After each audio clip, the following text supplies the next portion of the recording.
Bíblia, então, Êxodo, no capítulo 28. E eu quero que você leia comigo o versículo 36, 37 e o começo do 38.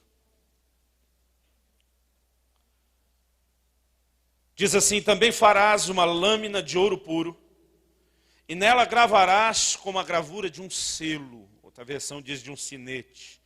Santidade ao Senhor. Você pode repetir essa frase comigo? Diga: santidade ao Senhor. Fala para o irmão ao seu lado: santidade ao Senhor. Outro irmão, para não fazer acepção de pessoas.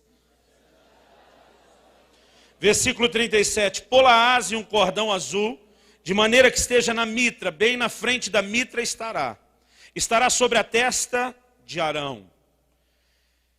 Eu quero compartilhar com vocês algo, querido, que há cerca de 12 anos atrás, Deus falou comigo e foi o dia assim que me caiu a ficha.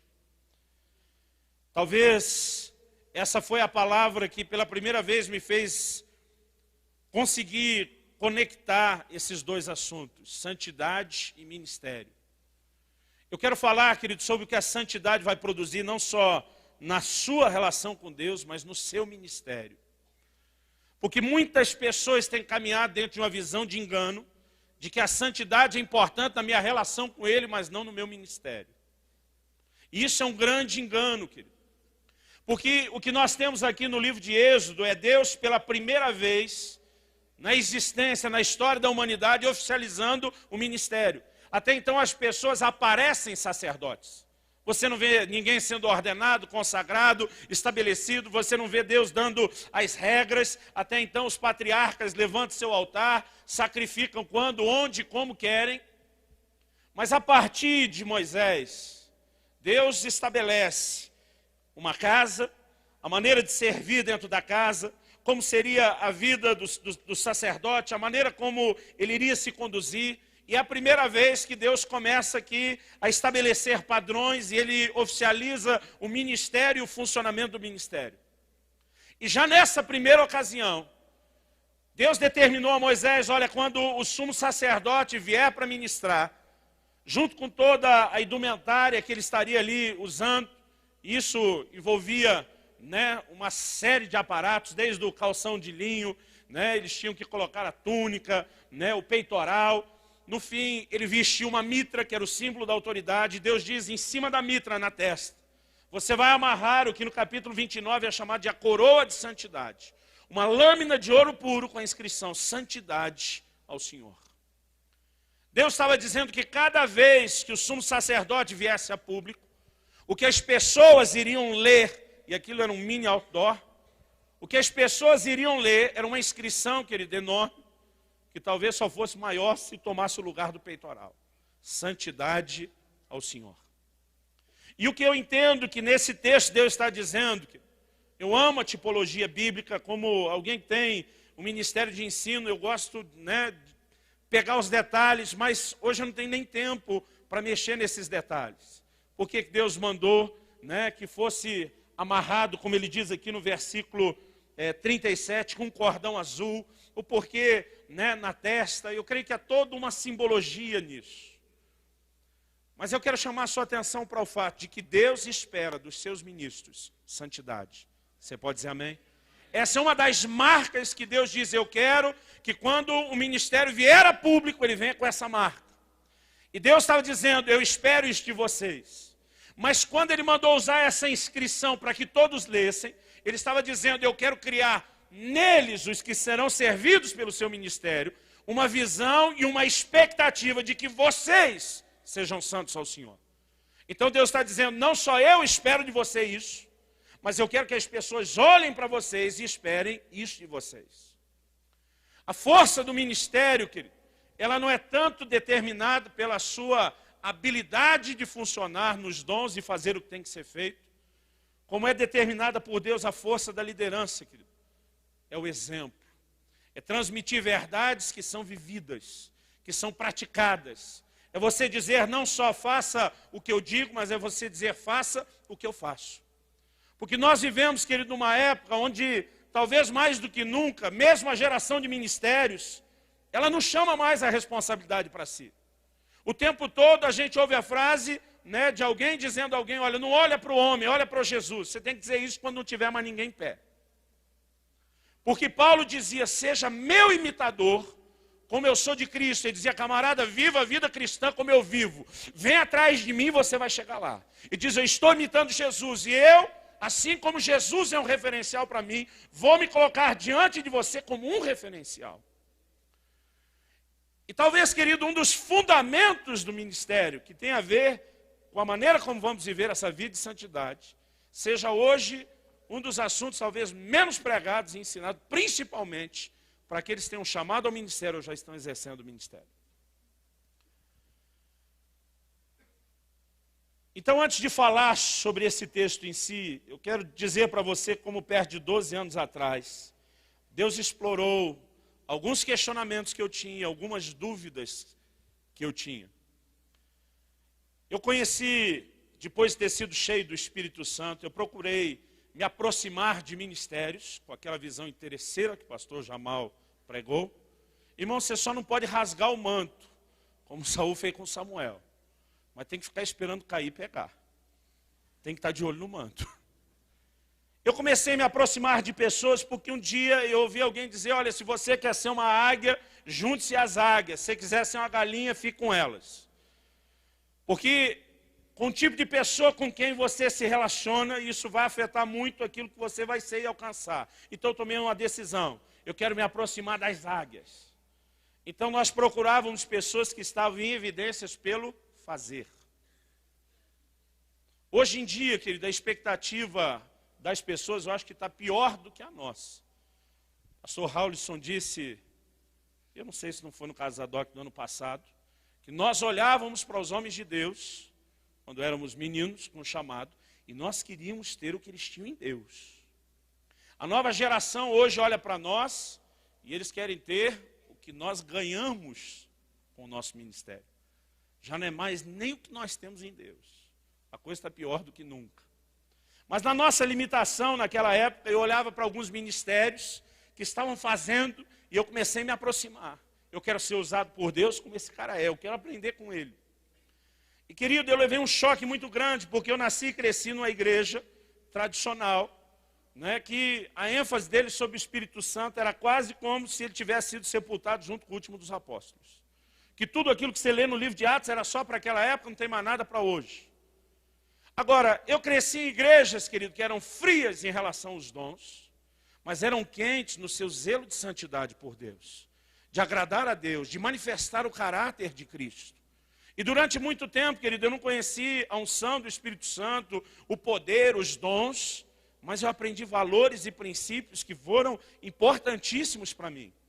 Mas quando eu comecei a caminhar com os carismáticos, os pentecostais, aqueles que estavam vivendo a manifestação dos dons, eu fiquei escandalizado.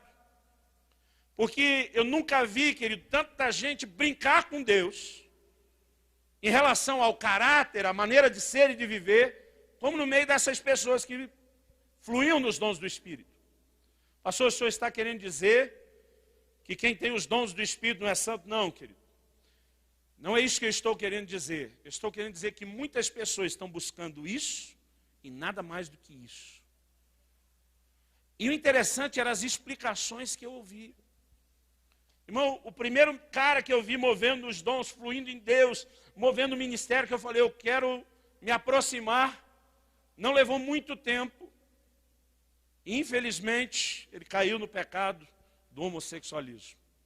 Quando a bomba estourou, nós ficamos horrorizados. Eu pensei, o próximo mentor que eu vou procurar tem que ser casado, para não ter esse perigo. Então procurei um casal que movia muito nos dons do Espírito, e alguns meses depois eles se separaram e o cara afundou na prostituição. Eu pensei, era casado, mas descambou para o outro lado. Tem um outro casal, que depois de um tempo também se separaram. Irmão, eu poderia gastar aqui, estragar a sua noite contando histórias de pessoas que moviam nos dons, que tinham habilidades, que demonstravam talentos, que faziam e aconteciam, mas depois de muito tempo, o ministério deles, para mim, cabe muito bem naquela descrição de Judas. Estrelas errantes. Você vê uma estrela cadente de vez em quando, ela aparece, brilha, chama a atenção, do jeito que veio, vai. tem muito ministério assim, irmão. Apareceram, você diz, esse vai virar geração avesso. Daqui a pouco, cadê? Sumiu, não tem mais nada. E uma das coisas, querido, que me fez desejar caminhar e trabalhar perto do pastor Harold, que ministrou ontem à noite, com quem eu trabalhei por 12 anos, não era apenas pelo fato de que Deus usava a vida dele, ele era uma lenda na nossa igreja. As coisas que aconteciam, nós não estávamos acostumados, eram impressionantes. Mas depois de ver tanto isso, já não era o que me empolgava. O que me atraiu a dizer, eu quero estar junto, foi por causa da sua integridade. E como eu disse ontem, não estou tentando fazer nenhuma apologia à perfeição. Mas eu nunca vi, querido, em 12 anos de relacionamento, o pastor Harold sair da linha. Eu tenho certeza, eu falei para ele, eu tenho certeza que em algum momento escondido você deve ter cometido algum pecado. Eu falei, não pode ser desse jeito. Mas, querido, quando você relaciona e está ali perto, é lógico que as pessoas não são completas. Muitas vezes elas podem tomar uma decisão errada, mas estou falando, querido, de caráter, de integridade, de viver os princípios. Eu nunca vi, em área nenhuma da vida dele, nenhuma vez sequer, sair da linha. E o que me fez querer estar junto não era apenas mais os dons que estavam sobre a vida dele, mas dizer, não, eu quero ser como esse cara é, sério com Deus. Porque até então, querido, eu ouvia as explicações assim das mais diversas. Alguns homens de Deus que eu olhava de longe, admirava, e quando você começa a se aproximar, você começa a ver algumas coisas que te deixam com os cabelos em pé. E eu vi alguns dando todo tipo de desculpa. Eu vi um pastor uma vez numa reunião com os obreiros dizer, olha, o negócio é o seguinte, quando vocês vierem para o culto, eu não quero nem saber como estão, subiu ao altar, vai ter que fazer acontecer, vai revelar, vai profetizar, vai fazer isso, vai fazer aquilo, e botando assim a pressão, eu quero resultado. Ele disse para a equipe, a primeira vez que eu subi para o púlpito, brigado com a minha mulher, eu achei que um anjo ia puxar a espada e me matar. O fim da conversa era mais ou menos assim, como não matou, vai do jeito que tiver. E eu fiquei olhando e disse, não pode ser verdade. Outra vez, eu vi 2 ministérios, eram sim ícones na cidade na época, mas se tornaram essas estrelas errantes, que aparecem e somem. Eram gente que você dizia, cara, se o avivamento estiver vindo, deve ser por esses 2. E se encontraram de 2 ministérios diferentes. E daqui a pouco aquele grupo está conversando, eles decidem, vamos sair jantar junto. Eu não sei da onde e nem como isso aconteceu, mas chamaram e convidaram o Orelha Seca junto. E lá vou eu. Eu aprendi, querido, quando você está com gente que andou mais, feche sua boca e aprenda. Eu gosto de falar. Mas quando você está com pessoas que andaram, eu gosto de ficar quietinho e diz, vamos ouvir. E eu não abro minha boca, eu estou assim, só prestando atenção nas conversas, e eu vejo uma conversa desses 2. Eu falei, esses 2 conversando, vai relampejar hoje, vai ser unção para todo lado. E um diz para o outro, meu amigo, nós não podemos ensinar ao povo o que é a graça de Deus. Eu estou pensando, como não? Aí um deles diz, é verdade, porque o dia que eles entenderam o que é a graça, eles vão deitar e rolar. Irmãos, na época eu não tinha assim uma bagagem bíblica profunda para entrar no debate, e eu creio que nem faria isso se tivesse. Não naquele momento, não naquela circunstância. Mas eu pensei, que conceito de graça é esse? Quando a Bíblia diz que onde abundou o pecado, superabundou a graça, a Bíblia não está dizendo que a graça de Deus é uma tolerância para você fazer o que quer. Pelo contrário, a Bíblia diz em Tito 2, que a graça se manifestou salvadora a todos os homens. Para quê? Ensinando-nos que, renegadas as paixões e as impiedades mundanas, sirvamos a Deus no presente século de forma sóbria, justa e santa. A graça não é algo para eu me apegar e dizer, então posso fazer o que quiser, deitar e rolar, no fim tem perdão, está tudo certo. A graça nunca foi isso, querido, nunca será isso. Mas o problema é que um daqueles 2 estava literalmente deitando e rolando. E ele se escondia atrás daquilo, é porque eu entendo a graça. E eu não posso ensinar para eles no nível que eu vivo, porque senão eu vou estragá-los também. Eu ouvindo aquelas coisas, eu ficava tão horrorizado. Eu vi um pastor defendendo a ideia de que santidade é importante na sua relação com Deus. Fruto do Espírito é para você poder relacionar bem com Deus. Mas se você vive ou não vive o fruto do Espírito, isso não muda em nada o fato de que você vai movendo os dons na hora de tocar as pessoas. E ele usava aquilo como se fosse um argumento assim, então não importa como estamos, vamos fazer acontecer. Eu vi um outro pastor dizendo, olha, ficam dizendo que alguém não pode ser usado em pecado, mas não é verdade. Esse pastor falando. Porque Jesus disse que alguns um dia vão estar diante dele, vão dizer em teu nome profetizamos, curamos enfermos, expulsamos demônios. E Jesus diz, apartai-vos de mim, vós que praticais a iniquidade. E ele falando, Jesus não falou que eles não foram usados de verdade. E disse que eles tinham pecado, mas não negou o fato de que realmente profetizaram, curaram enfermos, expulsaram demônios. E ele usando aquilo como uma doutrina, se eu tiver em pecado, eu também vou fazer acontecer. E minha vontade era agarrar no pescoço do camarada e dizer, mas você não ouviu o que Jesus disse? Que depois que você funcionar nos dons desse jeito, ele vai dizer, apartai-vos, eu não vos conheço. E durante muito tempo eu comecei a questionar Deus, qual a relação entre santidade e ministério? Porque muitos não entendem a longanimidade de Deus. Deus diz lá no livro de Apocalipse, dei-lhe tempo para que se arrependesse. E quando Deus dá esse tempo e o camarada se sente impune, nada aconteceu, é quando muitas vezes não só não se arrepende, mas ele se envereda ainda mais por um caminho de morte. E eu comecei a orar, a buscar bastante em Deus, até que um dia, eu acredito que foi em torno de uns 12 anos atrás, quando servi o Senhor ali em Guarapuava, Deus me deu essa palavra. E ele começou a falar comigo a respeito de santidade no ministério. E Deus, ele me falou duas coisas, querido. Eu quero resumir essa mensagem em 2 pontos. Primeiro, santidade, eu vou pedir que você repita isso comigo, diga santidade gera autoridade.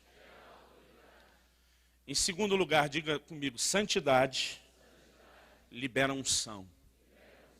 Fala para o irmão à sua direita e ao seu lado, diga santidade gera autoridade. Falei para a direita, todo mundo virou para o mesmo lado, né? Escolha quem. Diga santidade libera unção. Eu comecei a entender, querido, que o grande propósito de Deus em que possamos viver a santidade dentro do ministério não é apenas para agradá-lo na nossa relação com Ele, não é apenas para não escandalizarmos os pequeninos. Meu irmão, Jesus disse, olha, se você for escandalizar um desses pequeninos que me servem, era melhor você amarrar uma pedra de moinho no pescoço e se lançar na profundeza do mar. Quantos aqui entendem na sua teologia que o suicídio é um pecado complicadinho? Paulo escreve aos Coríntios e diz, se alguém destruir o templo do Espírito, o corpo, Deus o destruirá. E nós acreditamos, querido, nisso nós estamos lá de acordo com a igreja romana, que é um pecado sem saída. Camarada suicidou, não tem mais volta, não tem conserto. Agora Jesus disse, se você for escandalizar meus pequeninos, era melhor você ter suicidado. Então ele está dizendo, você não vai só se perder, você vai ser tão julgado depois de perdido, que você ia desejar ter se matado antes de fazer essa besteira. E quando você começa a olhar sobre esse prisma, querido, a responsabilidade é muito grande. Alguns ficam olhando para o ministério só como se ele fosse um privilégio. Eu acredito que é um privilégio, o ministério é uma honra. Eu não suporto ver pastor reclamando do ministério. Quase como se o dia que Deus chamou estragou a vida dele. A Bíblia diz, ninguém toma para si essa honra, a não ser aquele que é chamado por Deus. Então o ministério é uma honra, querido. É um privilégio enorme. Quantos podem dizer amém, por favor? Agora, não é só um privilégio. É uma baita de uma responsabilidade.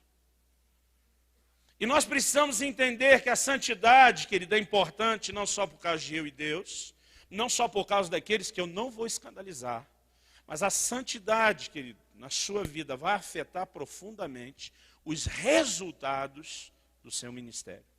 Eu quero começar falando do fato de que santidade gera autoridade. Abre sua Bíblia comigo em Zacarias, no capítulo 3, enquanto você localiza o texto.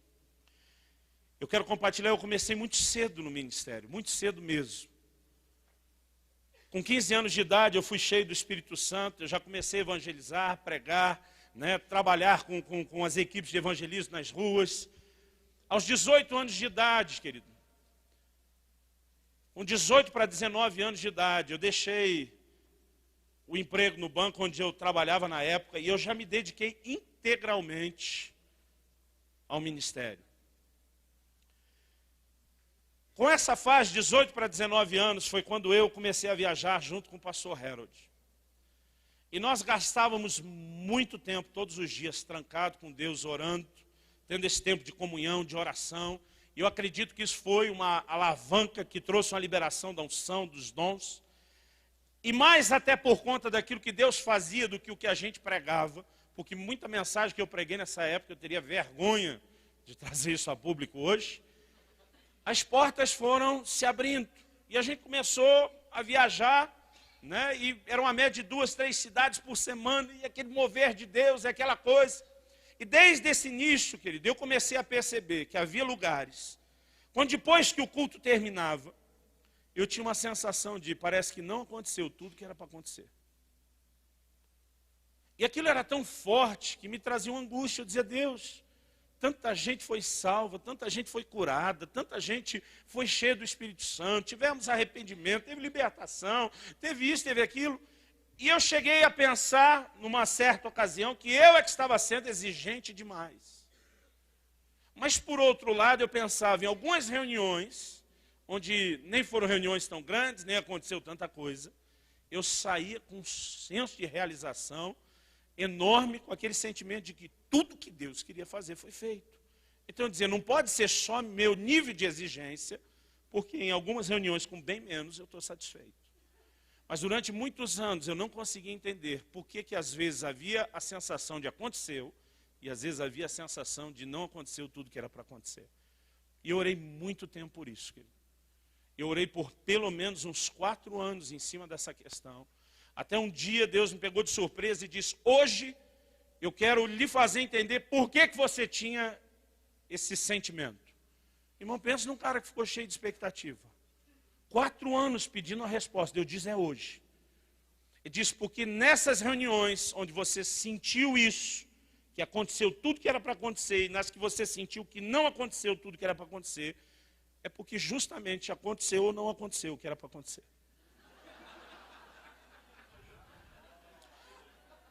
Eu acho que eu nem disse obrigado. Muito obrigado pelo esclarecimento. Fiquei quietinho, falei, eu já suspeitava que isso vinha do Senhor. Ele estava me confirmando que era um testemunho do Espírito Santo no meu espírito. Mas eu disse, Deus, o Senhor pode me dizer por quê? E tem perguntas que você faz e você se arrepende depressa. Na hora que eu disse, o Senhor pode me dizer por quê? Passou cenas, que desde os meus 18 anos de idade até aquela época, de várias ministrações onde eu estive, que foram assim reuniões diferenciadas, gloriosas. Mas em todas elas, à medida que eu ia vendo aquilo passar na minha frente, eu saí com a sensação de não aconteceu tudo que era para acontecer. E o Senhor disse, você se lembra dessas reuniões? Que foram especiais, você teve esse sentimento de já lembrava, mas do jeito que passou vivo na minha frente, que ele não tinha como não lembrar. Ele diz, agora eu vou lhe mostrar por quê não aconteceu tudo que era para acontecer. E o próximo filme, querido, foi um filme de terror. Porque Deus mostrou as coisas que eu fiz, ou que eu não fiz, o que eu pensei, o que eu senti, sempre no dia ou na semana daquelas ministrações. Deus começou a puxar uma ficha corrida de pecados. Que eu sabia que estavam perdoados, eu não me senti condenado. Mas Deus começou a me mostrar coisas que eu havia feito. Irmãos, alguma delas eu até quis recorrer ao Supremo Tribunal Celestial. Eu dizia, isso? O Senhor vai me cobrar disso? Eu já fiz coisas piores, mas isso impedir. Uma dessas cenas Deus mostrou eu falando mal de um outro pastor. Nada que ele não merecesse, nada que ele não soubesse que eu estava falando, que eu já tinha dito para ele também. Embora um dia Deus me dê uma definição de que há 2 tipos de maledicente. O falso que fala pelas costas e o transparente, o honesto que fala na cara. Mas Deus me disse, os 2 são maledicentes. Um é pior um pouquinho porque não é honesto, não é sincero. Eu vi uma outra cena, querido, onde eu nem falei mal do pastor, eu só pensei. Nem sabe quando você consegue fechar a boca e não fala. Eu vi um outro culto, querido, onde o que Deus mostrou foi pensamentos impuros. A minha vontade é gritar, me mostra um que não teve. Mas, querido, quando você está na luz, não adianta nem brigar. E à medida que Deus foi me mostrando aquelas coisas, Ele falou ao meu coração, muitos não percebem essa mensagem que eu tenho trazido no seu coração desde o início do ministério. Porque alguns olham para os resultados e eles ficam tão empolgados com os resultados, que eles não conseguem entender que mesmo tendo um nível de sucesso, eles poderiam ter tido um bem maior. Deus diz, desde que haja sucesso no que vocês fazem, normalmente vocês nem questionam se poderiam ter ido mais longe, desde que alguma coisa tenha acontecido. Mas Deus me disse, você tem sido roubado no seu ministério, as pessoas a quem você ministra têm sido roubadas no seu ministério, sempre que existe mácula. E Deus, sabendo que eu gosto de algum versículo para provar as coisas, não que Ele precise disso, Ele me trouxe a Zacarias 3. Eu tinha lido a Bíblia tantas vezes, irmão, mas eu nunca tinha reparado nisso. Em Zacarias 3, a partir do versículo 1, diz assim, Ele me mostrou o sumo sacerdote Josué, o qual estava diante do anjo do Senhor, e Satanás estava à sua direita para se lhe opor. Sua versão também diz para se lhe opor, para acusá-lo. Tem alguma que diz para lhe resistir. Mas o anjo do Senhor disse a Satanás, que o Senhor te repreenda, ó Satanás. Se o Senhor que escolheu Jerusalém te repreenda, não é este um tição tirado do fogo? Ora, Josué é vestido do quê?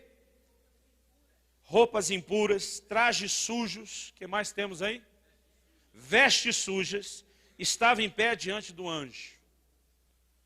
Então, falando este, ordenou os que estavam diante dele, dizendo, tirai-lhe esses trajes sujos. E a Josué diz, eis que tenho feito com que passe de ti a tua iniquidade, e te vestirei de trajes festivos. Outra versão diz finos.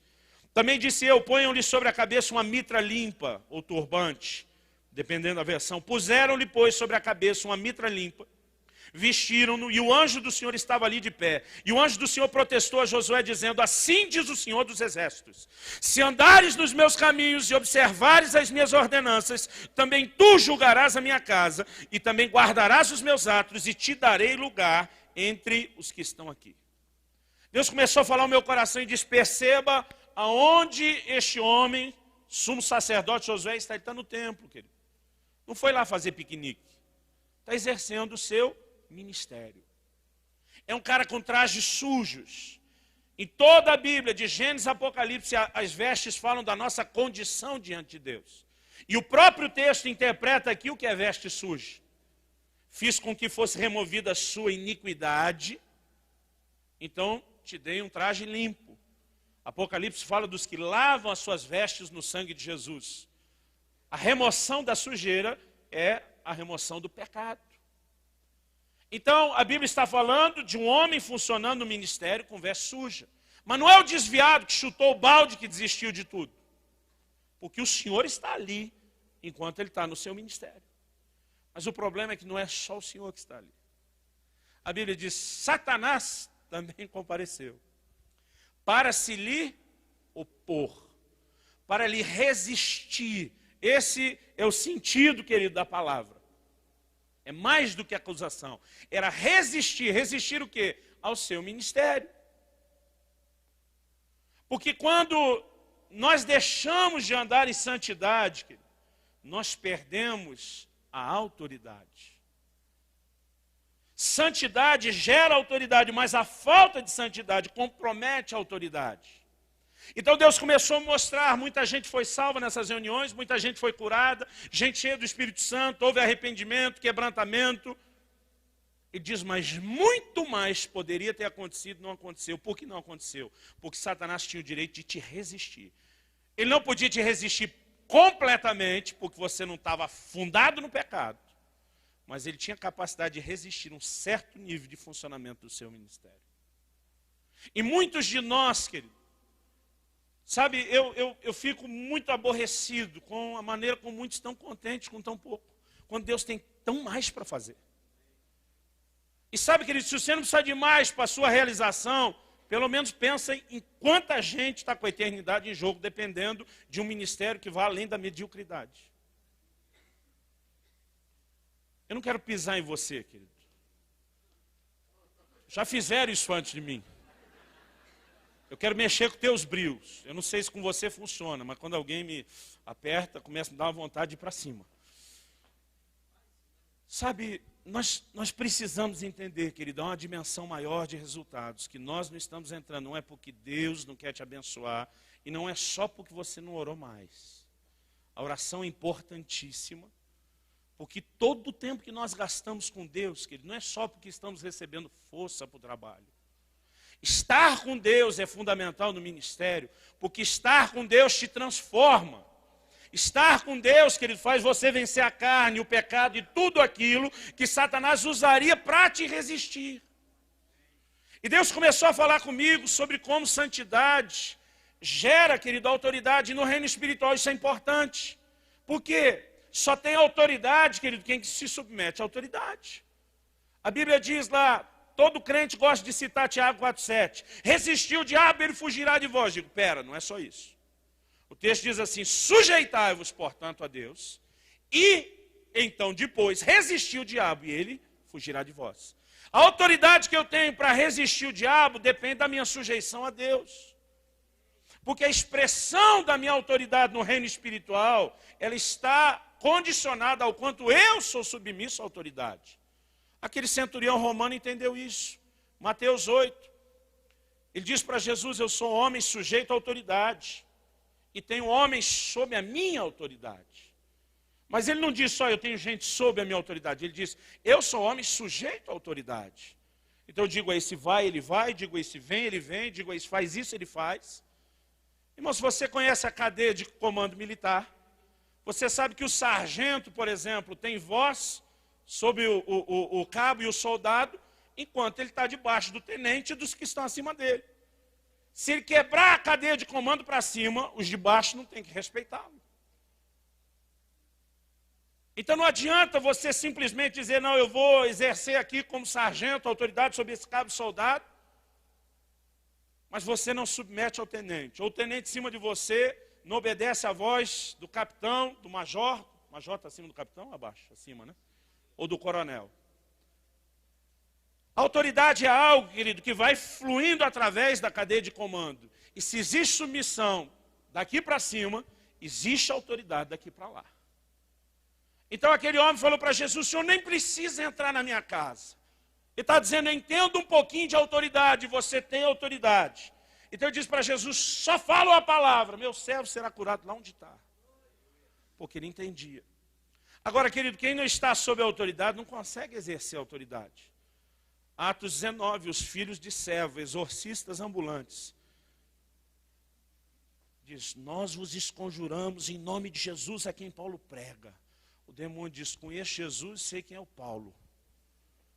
Eu gosto de saber isso, que o inferno me conhece.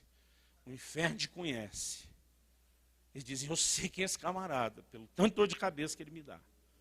Só que o que o demônio jogou na cara dos filhos de servo? E vocês quem são? Porque, querido, não é só usar o nome de Jesus. Ele estava usando o nome de Jesus.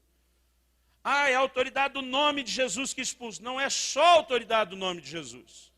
O nome de Jesus na minha boca é eu, submisso à autoridade dele, posso usar o nome dele. Usar o nome como uma fórmula, querido, não funciona.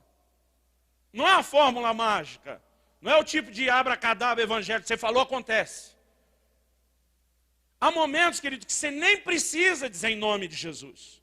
Pedro diz, Enéas, Jesus Cristo te dá saúde. Há um momento que você está tão debaixo da autoridade que você sabe que o representa. E você fala por ele e acontece. Quando muitos de nós nos condicionamos a dizer, não, tem que ser desse jeito, tem que terminar em nome de Jesus. E alguns não deram amém na oração. Meu filho, quando bem mais novo, um dia ele falou, pai, eu estou toda noite sim orando até dormir. Só que eu estou incomodado com uma coisa. Quando é que eu falo amém? No dia seguinte, a hora que eu acordo? Eu falei, filho, não precisa ter sempre o amém. Deus começou a me fazer entender um princípio assim tão importante. Vamos olhar para Jesus, que é o nosso modelo de ministério. Qual a primeira coisa que Jesus precisa quando ele vem a público exercer seu ministério? Ser cheio do Espírito Santo. Fala para o irmão ao seu lado, sem o enchimento do Espírito Santo, nem se atreva a querer o ministério. Jesus diz, fique em Jerusalém até que, ele está dizendo, não move o pé, criatura, sem o enchimento do Espírito. E tem muita gente tentando ir exercer o ministério como fosse um trabalho, uma profissão, sem esse depósito de Deus. É missão suicida. Deus nem concorda com isso e nem adianta você reclamar com ele depois que ele te largou na mão, porque você não obedeceu o básico. Depois de Jesus ser cheio do Espírito Santo no Jordão, ele já sai impondo mãos, curando os enfermos, fazendo e acontecendo? Não. Lucas 4:1 diz o quê? Que esse Espírito Santo que encheu Jesus, o levou ao deserto. A vida inteira eu dizia que Jesus foi levado pelo Espírito para o deserto para jejuar. Não, querido, ele não foi levado para jejuar. A Bíblia diz que o Espírito Santo o levou para ser tentado pelo diabo. O propósito agora era o confronto e a tentação, e porque sabia o que viria, fez o que cada um de nós tinha que aprender a fazer mais, jejuou. Ele não foi levado para jejuar, ele foi levado para o confronto. Agora a pergunta é, o que Deus tem em mente? Encheu o cara do Espírito Santo. E agora, antes do ministério, tem que ser tentado pelo diabo? Porque só pode expressar autoridade quem demonstra estar submisso à autoridade. Cada vez Satanás fazia uma proposta e Jesus dizia não, no reino espiritual sua autoridade se consolidava. Jesus não recebeu 3 tentações, querido. Lucas 4:13 diz assim, acabadas que foram toda sorte de tentações. O inferno usou todo o arsenal que tinha. Aquelas 3 últimas, elas top de linha. Diz isso é o que nós temos de pior. Eu ia dizer de melhor, mas de pior, né? E cada vez que Jesus dizia não, algo está acontecendo, querido, no reino do Espírito. E a prova é o que? Lucas 4:14. Lucas 4:13 fala do fim da tentação, e aí Lucas 4:14 diz assim, então regressou Jesus, no poder do Espírito, para a Galileia. E aí ele diz, o Espírito do Senhor está sobre mim, e os sinais, milagres, prodígios acontecem. Por quê, querido? Para expressar a autoridade de Deus, você tem que se submeter a Ele. E alguns não entendem, Deus, eu pedi um ministério para ser cheio do Espírito Santo, e eu caí nessa confusão, nessa batalha. Irmão, é daí para pior, nunca melhora. Isso é que nem videogame, cada vez que você passa de fase, vai ficando pior. E não adianta você deitar no chão e fingir de morto. Outro dia uma pessoa falou para mim, não, pastor, eu não quero esse negócio de ministério, porque eu não aguento mais brigar com o diabo. Eu falei, você acha que ele vai te dar sossego agora? Você já está na boca dele. Mas que fica pior, fica, irmão. Mas porque fica pior, fica cada vez melhor. Porque à medida que você vai vencendo, sua autoridade vai sendo consolidada. Você pode dizer amém? Eu creio que o grande problema da nossa geração na área de formação de ministérios é porque nós transformamos, querido, a formação de ministério num processo de informação, de transmitir conhecimento. Na maioria das igrejas o camarada vai ficar 4, às vezes 5 anos num seminário. Vai aprender coisas que nem eu entendo para que vão servir. E quando ele sai de lá, sai do jeito que Paulo falou aos Coríntios, inchado. Porque o conhecimento, querido, se não vier seguido de quebrantamento, ele incha. Agora, é errado ter conhecimento? Não, querido, é uma das habilidades que Deus requereu para o ministério. Em 1 Timóteo 3, ele diz, olha, o camarada tem que ser apto para ensinar. Se não tiver a condição de transmitir alguma coisa, Deus não disse que tinha que ser eloquente. Deus não disse que tinha que falar bonito, mas disse que tem que ser apto para ensinar. Então você tem que conhecer alguma coisa, viver, saber e conseguir passar. Agora, se você pega a lista de 1 Timóteo 3, eu fiz uma relação juntando o que ele fala aos que desejam o episcopado e o diaconato. Eliminei as repetidas. Na minha conta, tem uma lista de 15 características. Dessas 15, uma é habilidade, apto para ensinar. 14 são traços de caráter. Outro dia um pastor falou comigo de uma forma quase debochada. Ele disse, vocês formam seus pastores de qualquer jeito, né? Eu falei, não, quem forma de qualquer jeito é você. Vocês botam 4 anos, ensinam tudo, tem que dizer, o camarada sai adulterando, roubando, pecando. A gente talvez não consiga formar os doutores que vocês formam, mas nós só levantamos pessoas que conhecemos, que tocamos de uma forma bem de perto, a ponto de olhar e dizer, esse tem alguma coisa a oferecer que não é só habilidade. E sabe, nós temos errado muito nisso. E aí o que acontece? Que tem muita gente fazendo barulho, mas não existe os resultados, deveria acontecer, porque nós não temos autoridade. O diabo consegue segurar os resultados. E aí Deus começou a falar comigo sobre o segundo aspecto, que santidade, na verdade, libera unção. Antes disso, querido, eu quero ler um versículo dentro dessa visão da formação. 2 Timóteo, capítulo 2, de 20 a 22. Paulo diz, ora, numa grande casa, não somente há vasos de ouro e de prata, mas também de madeira e de barro.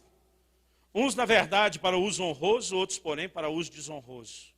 21. Agora ele vai mostrar que ele está falando da casa de Deus, e que na casa de Deus, e eu acho que é por isso que ele chama de grande casa, existe vaso para honra e para desonra. Irmão, tem muito ministério servindo, infelizmente, só para desonra. E o camarada não entendeu que ele perdeu o tempo de ter se matado antes. Versículo 21. Se, pois, alguém, então está falando de pessoas, se purificar dessas coisas, será vaso para honra, santificado e útil ao Senhor, preparado para toda boa obra. Quando alguém está preparado para toda boa obra? Quando ele se tornou um vaso santificado. Aí ele é útil ao Senhor e ele está preparado. O maior preparo, querido, não é a transmissão dos conhecimentos. Nós somos uma geração que exagerou tanto nisso. Querido, quantos de vocês aqui, antes de casar, tiveram algum treinamento, seja o aconselhamento dos pais, um curso decente que te preparou para o casamento? Quantos tiveram? É só você ver a quantidade de irmãos, muito pouco. Quantos de vocês foram ensinados de forma detalhada, por exemplo, sobre como ser pai? Vou falar aqui com os homens, ou com as mulheres, como ser mãe. Irmão, mas na hora que nós fazemos, e eu não estou dizendo que foi certo não nos ensinarem, eu creio que nós temos que ensinar os nossos filhos. Mas, querido, eu fico impressionado como às vezes uma garota de 16 anos, que responsavelmente virou uma mãe solteira, e que não tem a estrutura emocional, maturidade, nada, apesar de todas as suas limitações, alguma coisa sai de dentro dela, como o pastor Jamal falou, daquele depósito já está dentro da gente, e ela consegue fazer, ainda que não seja de forma perfeita. Então, você aprende a ser pai e mãe como? Sendo. Quase tudo na vida é assim, querido. Você aprendeu a andar como? Andando e caindo. Mas não, chega o ministério, o camarada tem que saber tudo sobre o ministério, para então ele arriscar dar o passo. E depois de 4 anos, quando ele acha que sabe tudo do ministério, e ele sai convencido que ele acha que sabe mesmo, ele já sai dizendo para Deus, eu não preciso de você, e nem do investimento que você fez, porque agora eu sei fazer. E o camarada vai pastar na mediocridade, porque não existe o sobrenatural de Deus. Eu não sou contra, querido, a formação. Meu ministério de ensino, o que eu mais faço é treinar a gente. Mas o maior preparo, querido, não é quantas vezes a pessoa ouviu as mensagens ou leu os livros. Ele vai ser útil ao Senhor se ele se santifica. Você pode dizer amém? Porque santidade gera autoridade. Agora vamos falar da unção. Nós lemos Êxodo 28, eu quero que você vá comigo agora para o capítulo 29, o seguinte. Êxodo 28, Deus está falando da indumentária, de toda a roupa, de tudo que o sacerdote deveria trazer consigo. No 29, Deus dá as instruções para a consagração de Arão e seus filhos. E aí Deus diz no versículo 4, a partir do 4, então farás chegar Arão e os seus filhos à porta da tenda da revelação e os lavarás com água. Depois tomarás as vestes e vestirás Arão da túnica e do manto, do éfode mesmo, do peitoral, e cingirás o éfode com o seu cinto de obra esmerada, por-lhe-ás a mitra na cabeça, que é o símbolo de autoridade, e Deus diz, e sobre a mitra porás a coroa de santidade. O que firma a mitra, querido, o que estabelece a autoridade de um ministério é a coroa de santidade. Mas olha agora o versículo 7. Então, tomarás o óleo da unção, e derramando-lhe sobre a cabeça ungirás. Primeiro a coroa de santidade. Então, faz muito tempo que eu fugi da escola, mas eu entendo esse então. Depois disso, só depois disso, agora que colocou a coroa de santidade, olhe na cabeça do camarada. Querido, eu quero que você não entenda isso de forma errada. Não estou dizendo que unção é prêmio por bom comportamento. A igreja precisa parar de tratar Deus dessa forma. Que bênção, qualquer coisa boa e maldição é sempre prêmio por bom ou mau comportamento, como se Deus tratasse a gente feito esses treinador de cachorro. Fez certo biscoito, não fez jornal nele.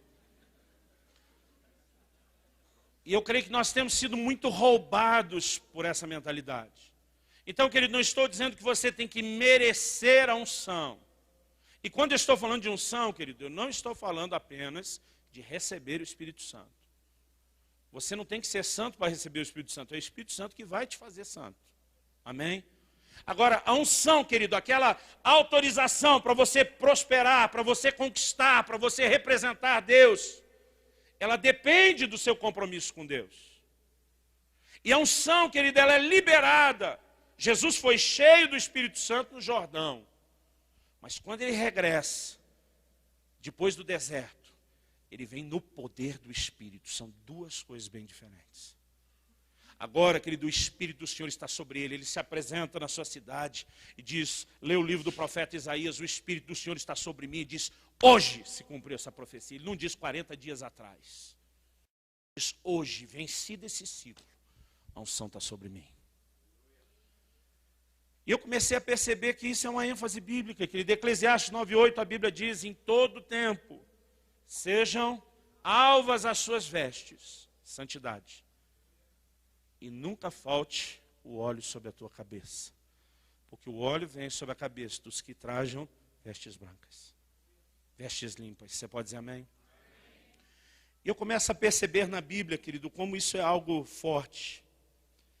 Em 1 Tessalonicenses, capítulo 4, o apóstolo Paulo fala algo muito interessante dentro dessa visão. Ele começa, vamos começar no versículo 3. Ele está falando sobre santificação. E diz, essa é a vontade de Deus, a saber, a vossa santificação. Fala para alguém ao seu lado, diz, a vontade de Deus para a sua vida é a santificação.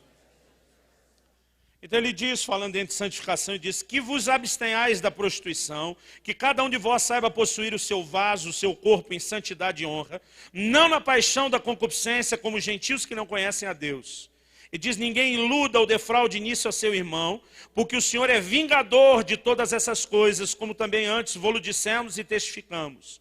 Porque Deus não nos chamou para a imundícia, mas para a santificação. Nenhum problema de entender isso, amém? Agora o versículo 8. Portanto, quem rejeita isso, não rejeita ao homem, mas sim a Deus que vos dá o seu Espírito Santo. Eu sempre li esse texto como se Paulo estivesse dizendo, olha, se você rejeitar o que eu estou falando, não é a mim, o homem, o pregador que está rejeitando.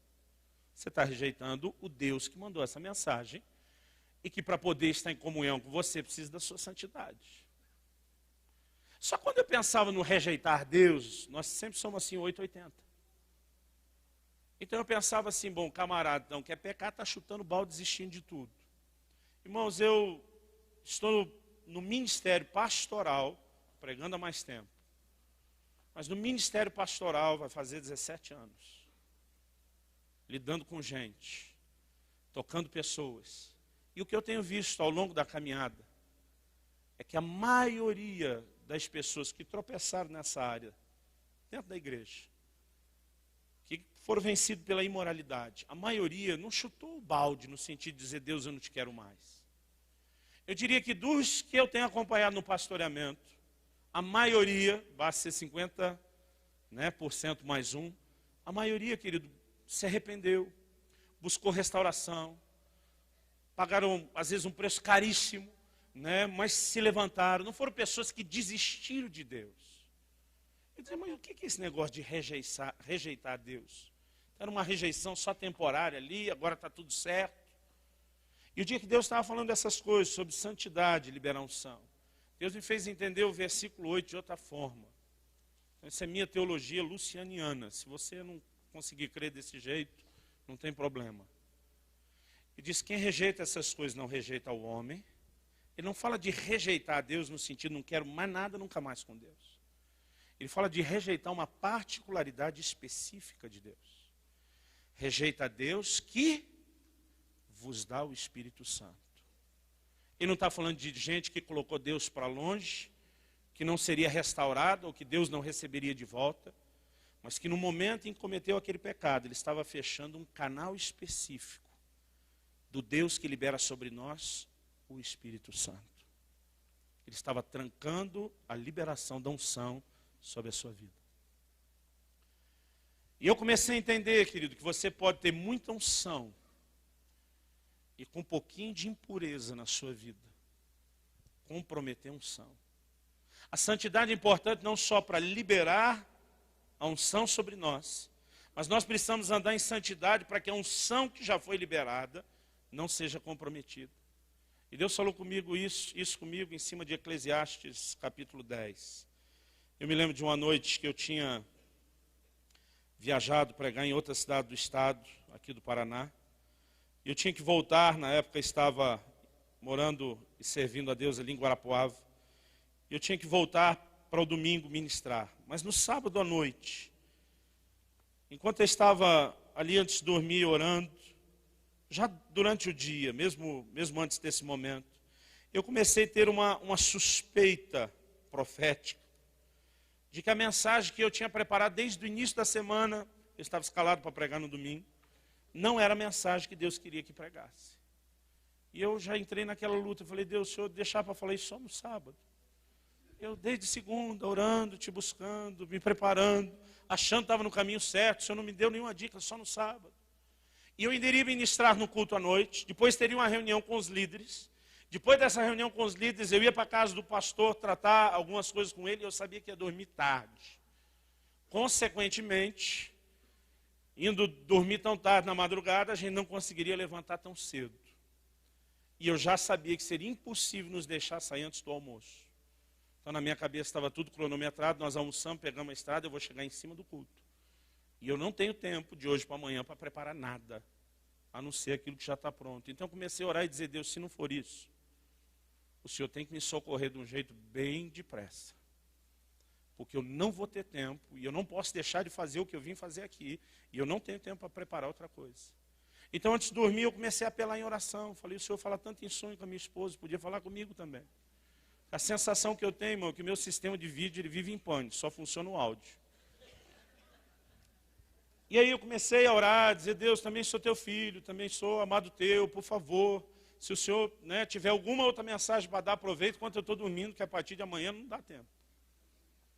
E eu orei, insisti, e até hoje, querido, eu não sei o que veio primeiro, o ovo ou a galinha. Eu não sei se orei daquela forma porque Deus já queria fazer e me moveu a isso, ou se foi a minha oração que levou a acontecer isso, mas naquela noite tive um sonho. Ora, eu sou tão ruim de imagem, irmão, que eu não vi nada no sonho. No sonho eu sabia que eu estava em pé assim, no nada, que não é só no ar, parece que nem ar tinha, era lugar nenhum. E uma pessoa atrás de mim falava comigo no sonho. Eu penso, não posso dizer isso, que era um anjo de Deus. Não sei se um anjo veio mesmo, ou se era só um anjo virtual dentro de um sonho. Mas ele me dizia durante a noite: de fato, a impressão que você tem no seu espírito de que a palavra certa para esse culto, para essa reunião, não é a que você preparou, isso vem do Senhor. Você pode pregar isso em qualquer outro domingo. Mas para esse culto específico, Deus tem uma palavra específica. E ele me mostrou o que Deus queria que eu pregasse. Eclesiastes capítulo 10, versículo 1. O texto me apareceu enquanto eu dormia. E diz: assim como as moscas mortas fazem com que o unguento do perfumista imita mau cheiro, assim também um pouco de estultícia pesa mais do que a sabedoria e a honra. E na hora que eu vi esse versículo, fiquei apavorado. Falei: o que alguém vai pregar em cima de um texto desse? E ele me disse: olha, existem duas aplicações sobre esse texto. Uma é a natural e a outra é a espiritual. há uma mensagem por trás das figuras que é profética, que é simbólica. Eu falei, não estou entendendo nem a natural, né? Mas a mensagem natural, ele falou, olha, falando no linguajar de vocês, dos seus dias, esse texto está dizendo algo muito parecido com aquele ditado de vocês. Fulano pode acertar 1000 vezes, mas se errar uma.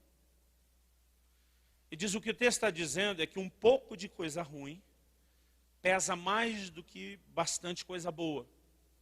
E diz um pouco de estultícia pesa mais do que a sabedoria e a honra. Então, no momento de bobeira, que você compromete muito daquilo que você construiu. E ele está dizendo que, da mesma forma, e ele usa uma ilustração natural, que quando as moscas caem no unguento do perfumista, elas produzem mau cheiro, assim também um pouco de estultícia compromete a sabedoria e a honra. Então ele diz, foque agora a atenção nas moscas e no unguento. Ele diz, o unguento, o óleo do perfumista, é uma figura da unção do Espírito Santo. E diz, o perfume está relacionado ao bom testemunho. E ele citava aquele texto, né, de 2 Coríntios 2, 14, acho. Raul, me ajuda a conferir aí. Deus manifesta por meio de nós o bom perfume de Cristo. Deve estar ali para o 11, o 14, alguma coisa assim. E na hora ele diz, você deve olhar para essa figura do óleo como sendo a unção. Mas as moscas são figuras de impureza. Ele me disse, essa não é a mosca doméstica que você vê hoje na sua casa. Era um tipo de mosca bem associada à decomposição, ao lixo, à podridão. E era o tipo de inseto que quando morre libera mau cheiro. Quando criança a gente gostava de, na escola durante a aula, a gente levava especificamente para esse fim, para matar na hora da aula, que a gente chamava de Maria Fedida. Cada lugar do Brasil tem um nome, fede, né? Já vi alguns chamar de percevejo, eu acho que é coisa diferente. Mas, vocês conhecem por que nome? Maria Fedida, fede, tem mais algum aí para nós aumentar a cultura? Maria Fedorenta. Bom, é uma redundância, né, irmãos? Mas ele me fez entender que aquela mosca, ela não tinha só elemento sujeira, mas um mau cheiro. E que o mau cheiro de poucas moscas comprometiam o perfume, o cheiro bom de muito unguento. Ele me disse o que Deus quer que você pregue à igreja na reunião de amanhã. É que eles precisam aprender a preservar a unção através de uma vida de santidade. Porque Deus me disse, um pouco de imundícia é suficiente para comprometer muita unção na vida de alguém. E diz, muitas vezes vocês lutam com o que vocês rotularam de os pecadões, e são tolerantes com o que vocês rotularam de pecadinhos. E Deus falou comigo de uma maneira muito clara. E na hora me fez a pergunta, ele diz, a essência da sua mensagem depende de responder essa pergunta. Por que as moscas caíram no unguento? Isso é uma questão de lógica. Estava descoberto, destampado. Se tivesse coberto, a moça não tinha caído dentro. E Deus disse, eu quero que você pregue à igreja sobre a importância de que eles protejam a unção. Irmãos, o nosso problema hoje não é falta de unção. É que nós estamos inutilizando um monte de unção que nós recebemos. A gente chapa todo dia, irmão, e não presta para nada. Ou o poder de Deus está deteriorando, o que não cremos, subir a blasfêmia, ou nós estamos fazendo alguma coisa para complicar esse processo. Então, eu acredito, querido, que essa é a ponte que tem muito a ver com o estar com Ele e o fazer por Ele. Porque não adianta tentar fazer sem estar lá, porque a gente sai já impotente. E também não adianta estar lá e não usar nada disso. Mas nós precisamos entender como uma coisa vai afetar a outra. E o problema de muitos de nós que entendemos o senso de missão e propósito é que às vezes a gente perde essa capacidade de se manter lá. E a gente tem que conseguir equilibrar essas coisas. E durante aquele sonho, Deus me disse, eu quero que você dê uma ilustração para que eles não esqueçam a sua mensagem. E Deus disse, você vai contar a história daquilo que aconteceu com você e seu primo. E eu vi a cena toda na minha frente, era uma coisa assim já acho que enterrada no meu subconsciente. Eu não me lembro se eu tinha 12 ou 13 anos de idade. Meu primo era um ano mais novo, se eu tinha 12, ele tinha 11, se eu tinha 13, ele tinha 12. Era um período de férias escolares, eu morava em Campinas, no estado de São Paulo, e esse meu primo em São José dos Campos, ele veio com minha tia nos visitar, e a gente estava muito bem pela proximidade da idade, e a gente brincava muito, bagunçava muito junto. Uma das coisas prediletas que eu e ele gostávamos de fazer era achar uma casa em construção. Irmão, eu cresci num bairro que eu via a maior parte das casas ser construídas. Né? Os nossos filhos hoje em dia não tiveram esse privilégio. E brincar em construção para nós, tirando aquela parte que a gente tem vergonha de dizer, que era derrubar a parede que está a meia altura, né? Gerar desperdício para o dono. Era na maior parte do tempo, a coisa mais emocionante é quando já tinham batido a laje. Né? No Paraná, nem toda casa tem laje. São Paulo, irmão, é um casebre na favela, vai bater laje. É difícil não ter laje. Então, era muito difícil a gente ter uma casa lá que estava sendo construída que não tinha laje. Quando a laje estava feita, e a gente podia vir correndo lá de cima e pular no monte de areia, era assim do que a gente mais gostava. E meu primo chegou e nós estamos ansiosos por dia amanhecer, nós vamos sair brincar, mas amanheceu chovendo. E nós passamos a manhã inteira esperando aquela chuva passar e não passava. Paulo, meu irmão, está aqui, lembra? A única parte coberta que dava a brincar fora de casa era a garagem que malemar cabia o carro. Lembra aquela época que os pais da gente tinham o carro para sair no domingo, que ficava a semana inteira na garagem e a gente não podia brincar? Isso é revoltante, irmão. Você tinha que fazer garagem para os filhos, não para o carro. Mas aí estamos lá, a gente esperando, chegou o almoço e nada, e entrou a tarde nada. E imagina que duas crianças de férias em casa, sem ter o que fazer, sem poder sair, a gente estava agoniado. Quando deu umas 4 da tarde, deu uma estiada. Na hora que deu a estiada, vamos sair, vamos sair. Meu primo corre para o quarto, bota um tênis, e ele volta amarrado no pé dele, um bamba. Lembra do bamba? Cano longo, imitando o All-Star, né? Porque era o All-Star da versão... Não era pobre, irmão, porque... genérica. Porque para nós, quem tinha... Na minha época, quem tinha que chute era burguês. Então, assim, era classe média, não era papa alto. O bamba. E aparece meu primo com aquele bamba que eu fiquei babando, eu mesmo não podia ter um. Mas zerinho, cor creme.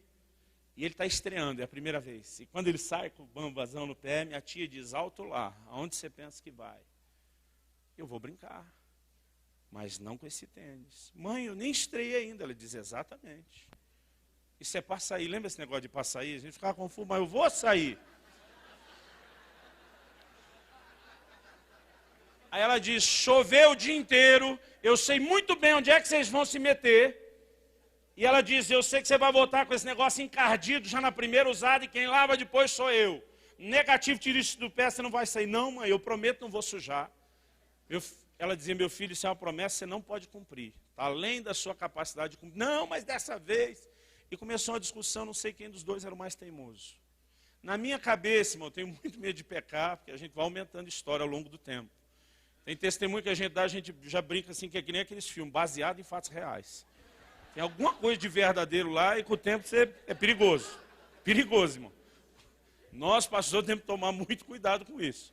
Esses dias um amigo nosso lá de São Paulo, ele falou, cara, eu contei um testemunho, eu comecei com uma história, terminei com outra, as duas eram verdadeiras, mas eu misturei como se fosse uma coisa só. Mas Deus dá para todo homem de Deus uma mulher que diz, meu bem, as coisas não são bem assim. Ele falou, do jeito que você falou é mentira. Você pegou duas verdades e transformou numa mentira. Ele falou, eu tive que voltar no domingo e pedir perdão para a igreja consertar. Então eu fico assim preocupado. Mas se escapar alguma, querido, seja tolerante. Na minha cabeça, na minha lembrança, uma licença poética. Raul, nós vamos te dar até um pouco de oferta, de tanto você está ajudando os pregadores. Você é demais. O que seria de nós sentir? Sentir é bonito, né? O que eu estava falando mesmo, antes de você me dar essa ideia? Na minha cabeça, deve ter levado algo perto de uns 20 minutos. Irmão. Pode ser que seja o exagero da lembrança de criança, que tudo era maior. Mas aquela briga do meu primo com a minha tia não acabava nunca. Ele dizia para ela, mãe, se eu voltar com uma sujeirinha, você pode me matar de tanto bater. Ela disse, pois agora deixa eu ir, só para lhe pegar na volta. porque eu sei que você vai voltar com isso sujo. Eu dizia, cara, esquece isso, vamos cuidar, dá licença, se mete. E depois de um tempão saíram com o Bambi. Ele saiu todo preocupado. Vocês sabem que o asfalto da maioria das ruas, ele tem aquela inclinação para a água escorrer para a sarjeta. Então ele andava no meio da rua, olhando se não vem carro, mas longe das poças d'água. Irmãos, os primeiros 20 minutos foi bem. A gente foi andando pelo bairro, acabou o bairro, entramos no outro bairro, do segundo para o terceiro bairro, e de repente aparece uma construção. E disse, cara, a construção é essa, você não me falou, os caras já estão até botando telhado em cima da laje, a gente não veio aqui. Eu falei, nem eu sabia, eu quase não veio aqui. Ah, vamos entrar. Eu falei, você vai entrar por onde? Era um terreno desses básicos, lá é 10, 12 metros, né? Eu, na minha mente assim, olhando de frente da rua, o terreno aí para o lado de vocês, eu me lembro que tinha uma pilha do lado de cá, da direita, de tijolo, que depois de um dia inteiro de chuva, irmão, escorria aquela água vermelha, assim, parece que estava derretendo os tijolos. Do lado tinha um monte que eu não me lembro se era areia ou terra. Do outro lado tinha um monte de pedra, de cascalho, e se ali era areia, aqui era terra, ou vice-versa. Eu tenho que ter muito cuidado para não pecar. Mas tinha 2 montes de cada lado. Entre os 2 montes, estão pregando sobre santidade no ministério, né, irmão? E dá um furo logo hoje. Me ajude, Deus. Entre as 2 pilhas, uma poça d'água oval enorme, talvez daqui onde eu estou até a torre de metal. Então eu dizia, por onde você vai entrar sem sujar o tênis? Você não vai pela água, você não vai pela terra, não vai pela areia, não vai pelo tijolo, não vai. Eu falei, não tem nem como entrar. Ele disse, tem. Eu falei, não tem, querido. Tem uma pontinha em cima da poça d'água, que era uma madeira dessa de construção, larga assim, uma tábua, ou que no interior de São Paulo chama uma tauba. E ele disse, está ali a ponte, é só atravessar por cima dela. Eu falei, criatura, quando você chegar no meio da ponte com o seu peso, a ponte afunda. E vai encostar na água. Não vai. Vai, não vai. Vou te provar que não vai. Eu falei, vamos fazer o seguinte, amanhã a gente volta. Hoje não vai dar tempo de fazer nada. Não, tem que pelo menos entrar, tem que ver, reconhecer o território, tal. Eu falei, cara, então tira o tênis. Não, eu cuido, eu sou invencível. E eu tentando tirar a criatura dali, e ele dizia, não, você não está ouvindo, está chamando meu nome, eu tenho que ir. E lá vai o teimoso meu primo, e ele entra, e ele vai pisando com muito cuidado na tábua, ele vai vindo pela pontinha, e ela começa a ir rangendo e cedendo com o peso dele, mas ela nem encostou na água. Chegou perto, mas não encostou na água, e ele passou para o outro lado. Não falei, entra. Eu falei, não vou. Ele dizia, mas você pode sujar o tênis, você não vai apanhar. Eu falei, mas não quero ser cúmplice dessa sua estupidez.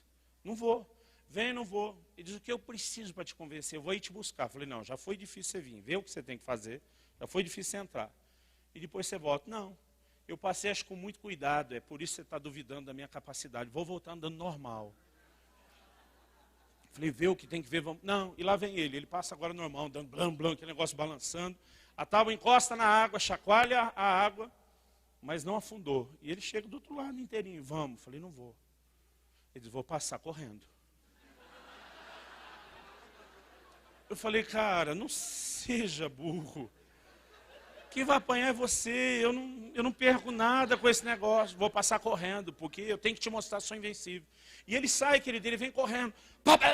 Batendo o pé lá, aquele negócio chacoalhando, espirrou água. E era uma água marrom, barrenta. Espirrou água para todo lado. Não me pergunte como. Ele chega do outro lado, sem um pingo de sujeira no tênis. Ele já estava quase me convencendo que ele tinha superpoderes. E eu estou ali, boca aberta, vem, não vou. Então eu vou voltar pulando. Eu falei, não. Essa você não consegue. Vou, e lá vem. Meu primo. E quando ele pula bem no meio, irmão, aquilo afunda. Mas sumiu os 2 bambas para dentro da água. Quando levanta, quantos lembram que o bambo tinha 2 respiros do lado? Jorrava água vermelha ali pelo... Aí ele sai com aquele negócio imundo, a hora que a tábua levanta. Ele olha para mim assim, quase como fosse um acidente, diz, sujou.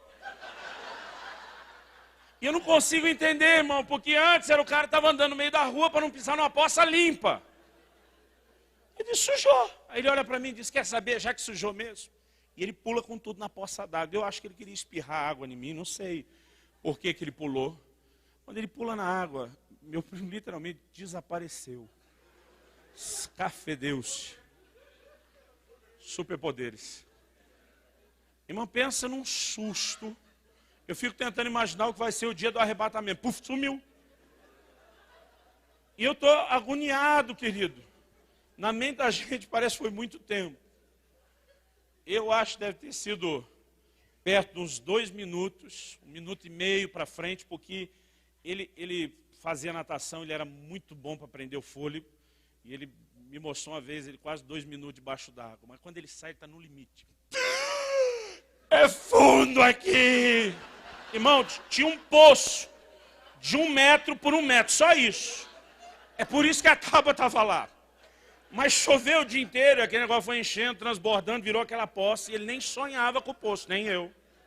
Nessa de correr e pular, ele tirou a tábua do lugar. E a hora que ele diz, sujou mesmo, vamos lá, ele pula, e ele entra aquele negócio e desce. Só que embaixo, querido, de entulho, galho de árvore, arame, e ele entrou com tanta força, ele se enroscou, ele não conseguia soltar, ele não conseguia subir.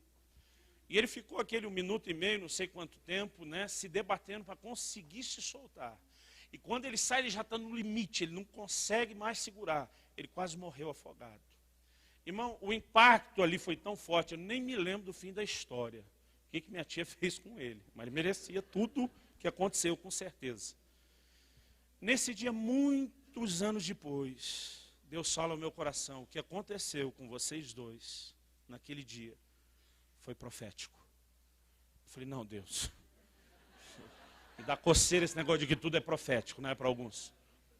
Eu falei, não pode ter nada de profético nisso. Ele disse, foi profético.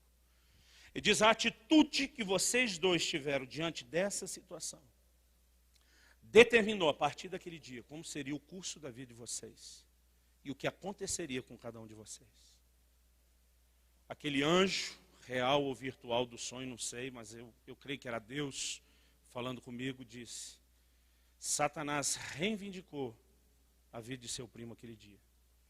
Em cima da desobediência dele, queria afogá-lo e matá-lo. Eu lhe dei mais uma oportunidade.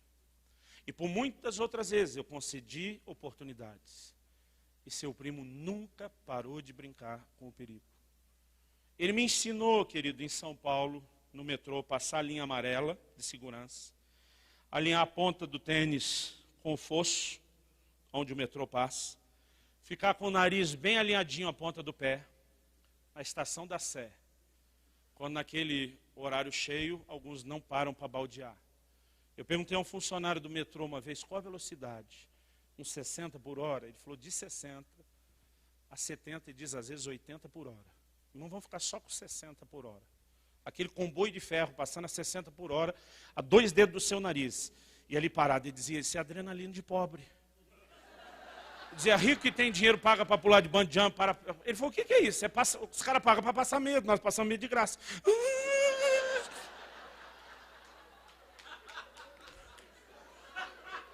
E era medo, irmão. Porque se alguém esbarrar em você sem querer, o horário é cheio, você está morto. E meu primo era desse assim que ele sempre ia além do limite. Ele nunca sabia a hora de parar. Então, se escapou na andar devagar, vem uma mais depressa, se escapou, vem correndo, se escapou, vai pular. E se escapasse pulando, acho que ele vinha de cambalhota, irmão, não sei. Agora Deus me disse, essa atitude dele levou a experimentar o que experimentou. Quando ele tinha 18 anos de idade, um traficante colocou uma arma na cabeça dele, fez ele engolir 3 papelotes de cocaína, que arrebentaram antes de ele conseguir chegar ao hospital para uma lavagem. Ele morreu de overdose. Enquanto isso aconteceu com ele, o diabo tentou tirar a minha vida. Eu tive um acidente de carro. E quando eu saí, eu fiquei 2 dias na UTI. Quando eu saí, eu soube que meu primo tinha morrido e sido enterrado. Eu nem podia ir ao enterro dele. Deus me disse, o diabo tentou tirar a vida de vocês dois no mesmo dia. Por que pôde levar dele a sua não? Vocês decidiram andar por caminhos diferentes. O anjo dizia, você podia sujar o tênis. Você não estava proibido. Mas seu senso de coerência não permitia que você se unisse ao que ele estava fazendo naquele momento. Não acho que eu fui santo, irmão. Mas Deus estava falando sobre escolhas. E ele disse, essa atitude te levou onde você está hoje, em Deus, no ministério, e sem que o inimigo pudesse tirar a sua vida. E a atitude e as escolhas dele, infelizmente, o levaram para além da minha longanimidade. Eu creio, querido, que nossas escolhas, elas afetam profundamente o nosso futuro e o nosso destino em Deus. Eu não sei se meu primo teve lucidez, tempo ele teve. Eu não sei se a hora que estourou os papelotes e a overdose aconteceu, se ele teve lucidez para buscar a Deus. Eu quero esperar que sim, porque ele tentou falar com a família pelo telefone.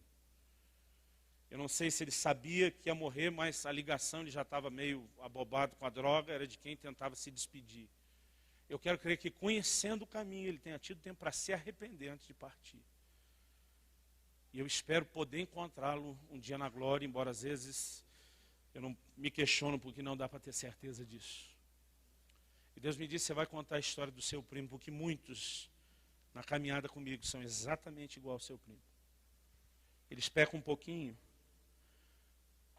não aconteceu nada. Então eles vão mais um pouquinho, não aconteceu nada. Então eles vão mais um pouquinho. E Deus me disse, o problema de muitos não é o momento, o pecado final que os enterra. É um processo que não foi interrompido antes. E diz, isso acontece porque não estão protegendo aquilo que eu coloquei na vida de vocês. Eu não sei como você tem vivido sua vida, querido. Mas eu nunca vi alguém vir chorar no gabinete, acredite. Foi muito choro, muita lágrima. Alguém vir chorar no gabinete confessando um adultério, porque estava andando na rua, tropeçou, caiu em alguém, aconteceu. Nunca vi, irmão. Não, pastor, estava ali, sempre fui fiel. Foi. Porque não é desse jeito que acontece. A Bíblia diz, pode alguém, no livro de Provérbios, tomar brasas no seu seio sem se queimar? Se queima como, querido? Quando brinca com fogo. Agora, a maioria, querido, não sai, não acorda um dia, deu a louca, diz, vou desviar, vou aprontar. Ele vai brincando. Então, hoje eu me permito ver pornografia. Irmão, eu li uma reportagem de uma psiquiatra não cristã, falando do como esse tipo de pecado virtual se tornou um problema, porque a pessoa, ela realmente acredita que ela não está se envolvendo com ninguém, é só com imagens. Então ela está fazendo dano só a si, a mais ninguém. Isso virou uma grande justificativa para pecar. Ela não usava o termo pecar. E daqui a pouco não aconteceu nada. Deus ainda está me usando. E a pessoa, ela vai um pouquinho mais. E daqui a pouco mais. E daqui a pouco ela começa a gostar daquilo que vê. E aí começa a querer trazer isso para o leito que devia ser imaculado. E querer tratar a sua santa mulher de Deus como fosse uma vagabunda. Desculpe, mamãe, alguns maridos têm que ouvir isso. E sabe, querido, a impureza vai entrando. E daqui a pouco o camarada está na lama, afundou. E diz, sujou. A minha oração, querido, é que Deus traga temor à igreja. Eu não aguento mais ver pastores, missionários, não interessa o nível de ministério, homens, mulheres de Deus se enterrando na lama, vendendo sua primogenitura por um prato de lentilha. E a minha oração, por muitas vezes a Deus tem sido, Deus, o Senhor é onisciente. Se a corda vai arrebentar para o meu lado, se o Senhor sabe que não vou segurar a onda, me mata antes, me leva antes. Porque é melhor o Senhor me levar salvo antes disso acontecer, do que fazer algo que seria pior do que eu mesmo me matar. A maneira como muitos de nós agimos, principalmente quando a unção vem, a gente começa a achar que a unção de Deus é um aval para qualquer coisa. E você quer saber, eu já tive momentos que me deixaram confusos. Eu me lembro de um culto, irmão, onde choveu curas e milagres. E eu sabia que eu tinha pecado antes de chegar lá.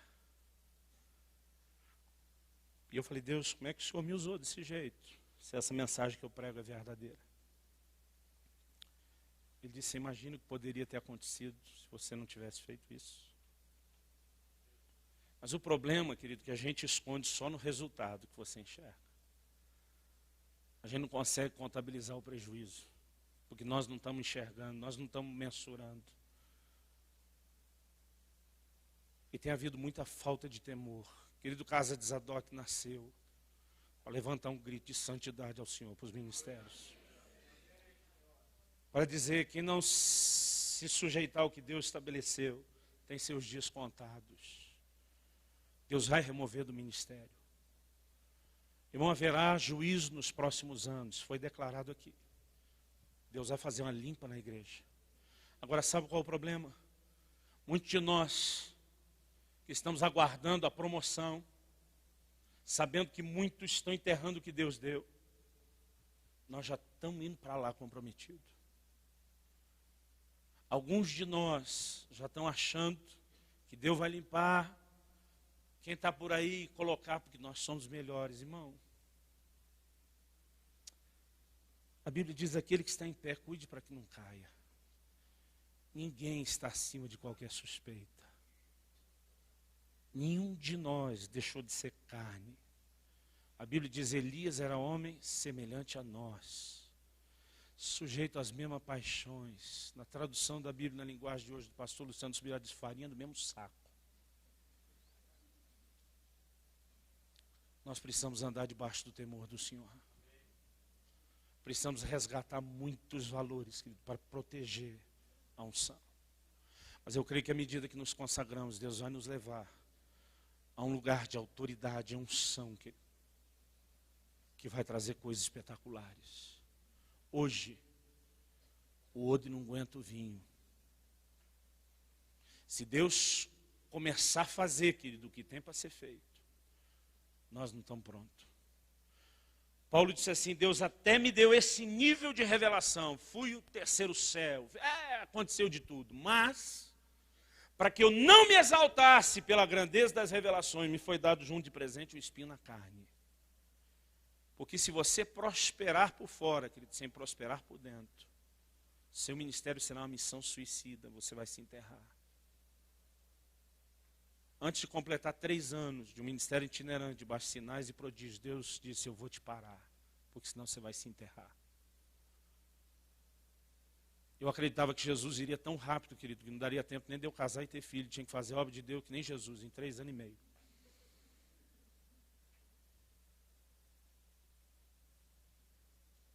Eu acredito, querido, que nós somos os maiores responsáveis por não estar acontecendo o que deveria acontecer. Porque quanto menos correspondemos com Deus, menos Ele pode fazer através de nós. Quando Jesus vai voltar, querido? Eu, particularmente, doutrina minha, se não é obrigado a acreditar, não acho que é uma data estabelecida. Deus, na sua onisciência, sabe, mas não tem o dia e a hora que tem que ser. Deus sabe quando vai ser o dia e a hora. Quando que veio o dilúvio? Quando a arca estava pronta. Não, Deus disse que seria 120 anos. Não, você faz a conta, irmão. Aqueles 120 anos não tem nada a ver com o que Deus falou. Porque a Bíblia diz que Noé teve seus filhos no ano 500 da sua vida. Deus fala com ele depois dele já ter os filhos. E o dilúvio é no ano 600. Então tem que ser menos de 100 anos. Quando Deus diz os dias do homem serão 120 anos, Ele está reduzindo o prazo de vida. A partir dali você vê que os homens não vão viver mais tanto tempo. E Moisés, que chegou nesse 120, que era o limite, escreveu e disse, é 70, quando muito 80. Baixou de novo. Quando que o dilúvio veio? Quando a arca estava pronta. Jesus disse que os dias da sua vinda serão semelhantes aos dias de Noé. Agora, será que ele já não podia ter vindo antes? Por que ele não veio, querido? Porque nós não terminamos esse negócio. Por que a gente não rende no ministério? Porque não temos compromisso com Deus. Eu não consigo imaginar, querido. Não consigo conceber na minha ideia. Eu dizer, Deus, vou dar 80%, 90% de mim para você. Eu li num livro do Sérgio Scataglini, uma ilustração que mexeu comigo. Ele diz, você beberia uma água, uma garrafa dessas mineral que você compra no mercado, de água mineral, onde viesse no rótulo 98% ou 99%, não me lembro, acho que 98% de água mineral pura, límpida e 2% de água de esgoto? Ele disse, você beberia uma água dessa? Ele disse, por que nós estamos dando para Deus isso? 90 e tantos por cento de santidade. Irmão, não tem outro caminho. Se você não quer trilhar isso, cai fora, desiste depressa. Porque se depois de estar lá, você pisar na bola, Deus vai dizer, era melhor você ter se matado antes. Algo tem que mudar. Mas eu creio, querido, numa geração que vai se submeter a Ele. Eu creio que é um remanescente que não dobrou seus joelhos e a boca não beijou a Baal. E é um chamado, um grito no coração de Deus, para que a gente possa corresponder com Ele. Você pode dizer amém? Eu quero te convidar a se colocar em pé.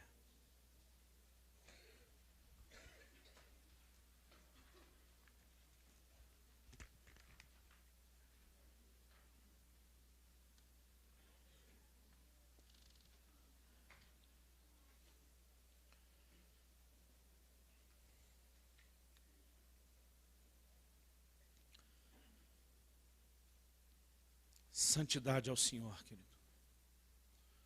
Não é o lema da relação com Deus apenas. É o lema dos ministros.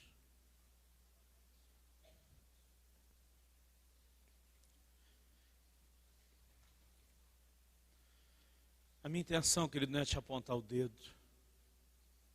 Não é trazer acusação nem condenação. Isso é ministério do diabo.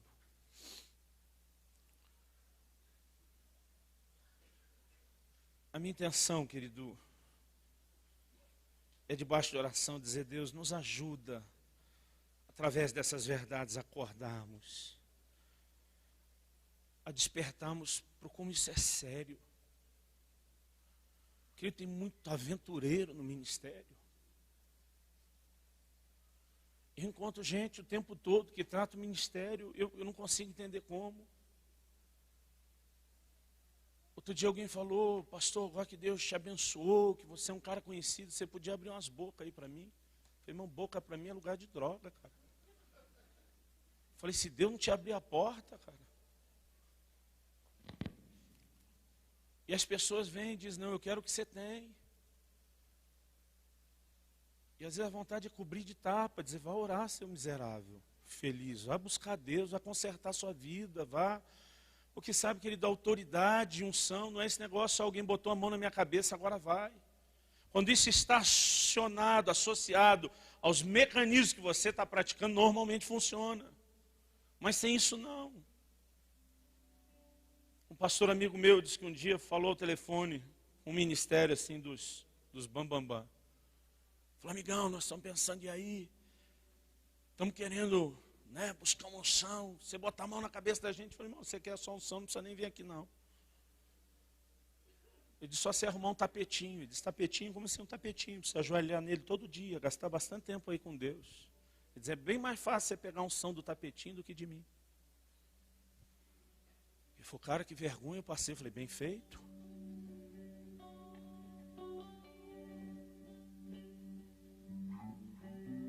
Irmãos, é lógico que cada um de nós, os pregadores, já que todo mundo desabafou, eu também queríamos ter mais tempo numa conferência dessa. Alguém disse que tinha que orar mais, mover mais nos dons. Irmão, isso está acontecendo em todo lugar, você pega lá. Eu amo as conferências do mover, mas sabe, nós temos que alinhar algumas coisas primeiro. É uma palavra, querido, profética, apostólica, não é só ensino.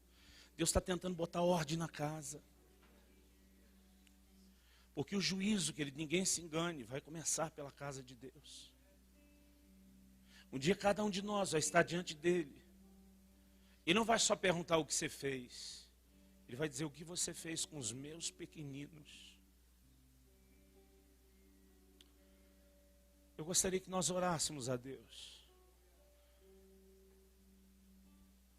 E terminássemos esse evento nos arrependendo diante de Deus. Talvez, querido, você esteja aqui e diga, pastor, não fiz nada de tão horrível. Mas, irmão, tem mosca demais caindo. Talvez não caiu nenhum urubu aí dentro. Ele nem cabe. Mas as moscas vão entrando e nós estamos nos tornando tão inoperantes, ferindo o coração de Deus, envergonhando o nome do Senhor, maculando a igreja. Meu Deus, isso tem que parar. Mas eu gostaria de me arrepender, querido, não só por mim. Eu quero essa noite terminar chorando por uma geração